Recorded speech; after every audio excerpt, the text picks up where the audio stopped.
वेदश्रवाः स्वस्ति नः पूषा विश्ववेदाः स्वस्ति नस्तार्क्ष्यो अरिष्टनेमिः स्वस्ति नो बृहस्पतिर्दधातु। तळोदा येथील जागृत देवस्थान, लाखो भक्तांचा नवसाला पावणारा रोकडमन हनुमानजी मंदिर येथे महायज्ञ कुंडाचे भूमिपूजन नगराध्यक्षा भाग्यश्री चौधरी, योगेश चौधरी यांच्या हस्ते संपन्न झाले। यावेळी अन्नछत्र परिवाराचे सदस्य उपस्थित होते। गुरुवार दिनांक 19 मार्च रोजी गुढीपाडव्याच्या शुभमुहूर्तावर श्री रोकडमन हनुमानजी मंदिर येथे महायज्ञ कुंडाचे भूमिपूजन उत्साहात करण्यात आले।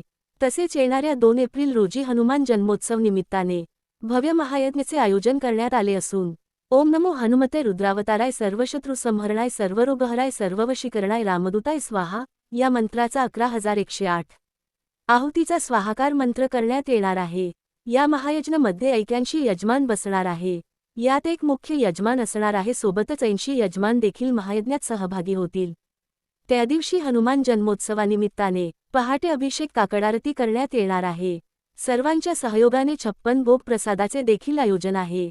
त्यानंतर सकाळी 10 वाजता आरतीनंतर महाप्रसादाचे आयोजन यजमानकडून करण्यात आले आहे। सायंकाळी देखील महाआरती, 56 भोग, महाप्रसादाचे आयोजन यजमान यांच्याकडून करण्यात आले आहे। संपूर्ण दिवसभर भक्तिमय वातावरणात भक्तिभावाने कार्यक्रम असतील। रात्री भजन संध्येचे आयोजन केले असल्याचे सेवेकरी भक्तांकडून सांगण्यात आले आहे। भाविकांनी लाभ घ्यावा असे आवाहन केले आहे। सातपुडा मिरर न्यूज नेटवर्कचे YouTube channel subscribe, like, share, comment करा। बातमी व जाहिरातसाठी संपर्क 9423497275।